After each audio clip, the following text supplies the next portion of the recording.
I'm going to show you how to make medieval buttons out of the fabric you've made your garment from. Today I'll be using a light wool, and you'll see what that's going to look like. I'll show other weights of fabric as well.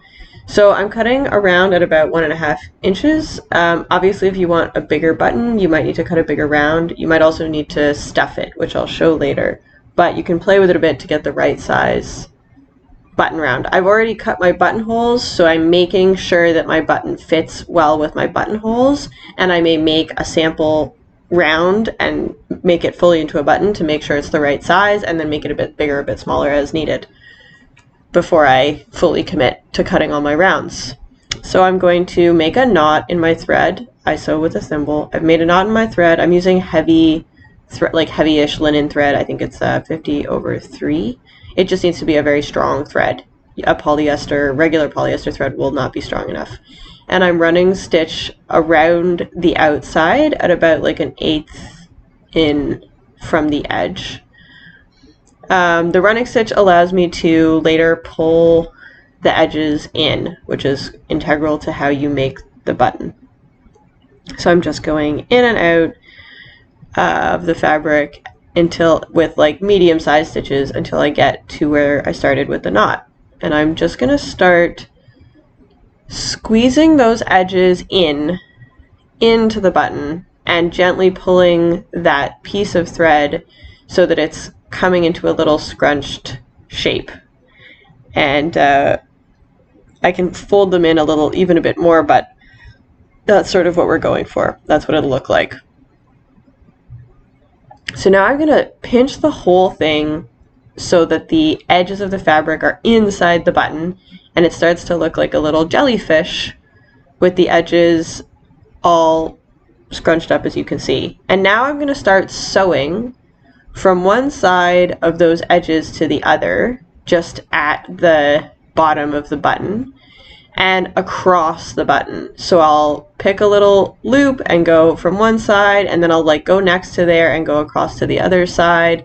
And I'm just going to keep doing that while squeezing and rounding the button until it starts to get the shape that I want. And it's going to end up being like quite hard. You really want the button to be quite hard, so it's important that you keep squeezing it and keep molding it to shape as you go.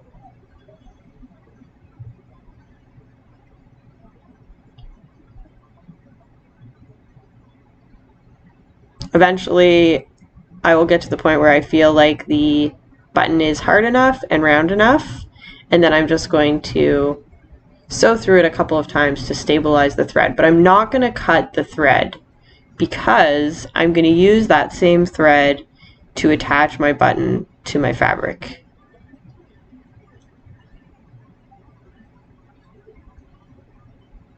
See, I've now got a nice little button that's round and pretty hard.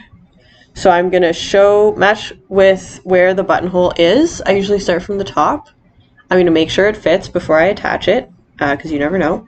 I'm going to mark that spot. You could use a pin or you can just use your finger, and then I'm going to start sewing the button to the fabric. And I'm going to sew essentially just up through those little nodes and then down through the fabric. I'm sewing around at the edge because I want the button to be pretty close to the edge. And sometimes you can have it right on the edge, but I usually don't do that with fabric buttons. I usually only do that with metal buttons. And I'm just going all the way around the button. Not through every single little node, but probably through like half of them, or maybe 2/3. And then once I've done that, I'm going to wrap the thread around 3 times at the base, and then I'm going to just sew my thread back and forth through those threads so that it's really stable, probably 3 or 4 times, and then snip it. And then we should have a button that goes through our buttonhole and looks cute.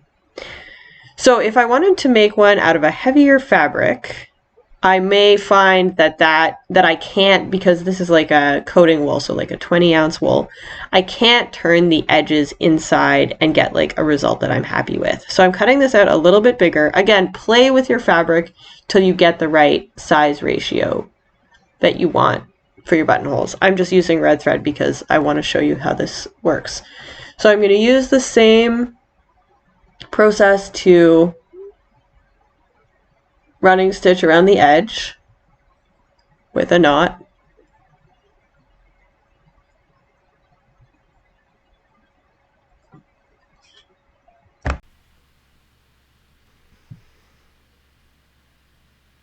Until I get all the way around. And again, I'm about an 1/8 inch in. I can go a little farther in when it's heavier fabric, but I don't necessarily need to if I'm planning to stuff it, which I'm going to stuff this one. It can just be hard to get a good result when you just fold it if the fabric is heavy. So now that I've got my little shower cap, I'm gonna start pulling it until I get a nice round shape. And then when it's starting to be there, I want to make sure that my thread, yeah, there we go, is on the outside. I'm pulling from the outside. You can see I didn't have that initially. So I'm going to fold it a little bit, but what I'm finding is it's kind of got too much volume. So I'm going to fill it with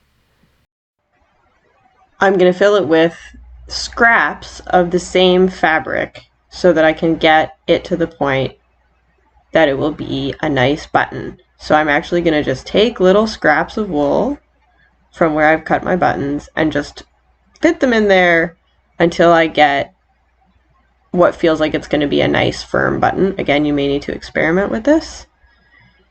And once I've put in enough pieces that I feel like it's going to be a firm button, I will then do the same process as before, where I sew the nodes closed from one side to the other until I have a rounded and firm button.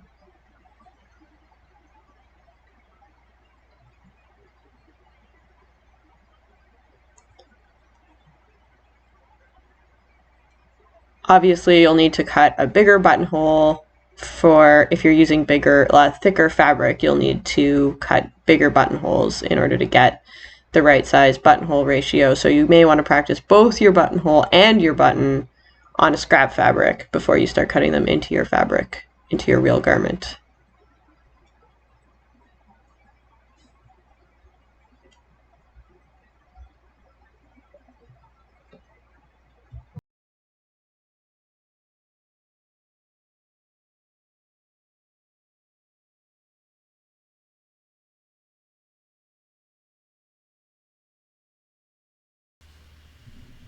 Once I'm happy with the shape and firmness of my button, I'm just going to stabilize the last few stitches, and this will have more of a hot air balloon shape than the other style.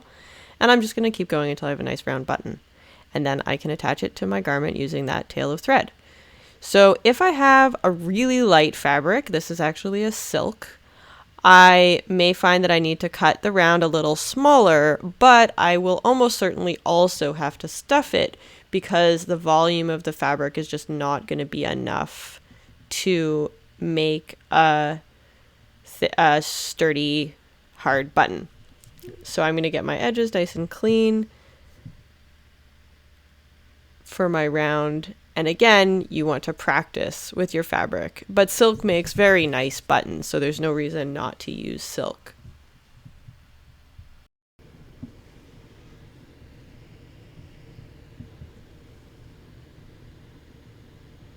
So I'm just going to be using the same technique as before. I will running stitch around the edge at about an 1/8 of an inch inside until I get back to where I started. And then I'm going to start to pull it in.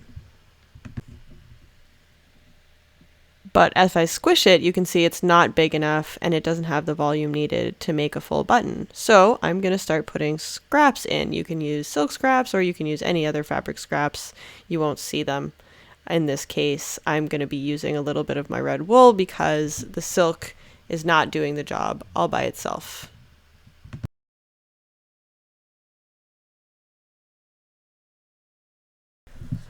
Once I've got the hardness that I like, I can start doing what I was doing before, where I sew through each node back and forth until I get a nice firm button.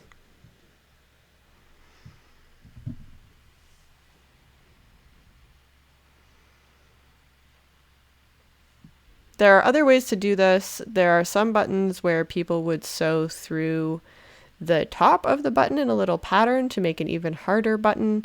And, I encourage you to experiment with that, but this is the basic version. The more times you sew through the bottom edge of the button, the rounder it will be, because each stitch sort of pulls those corners away and makes it a little bit more round and enclosed. When I finish, I will just use that remaining thread tail to sew it onto the garment. Obviously, this is a sample, so I'm not demonstrating that here. Anyway, feel free to ask me questions. Hope this was helpful.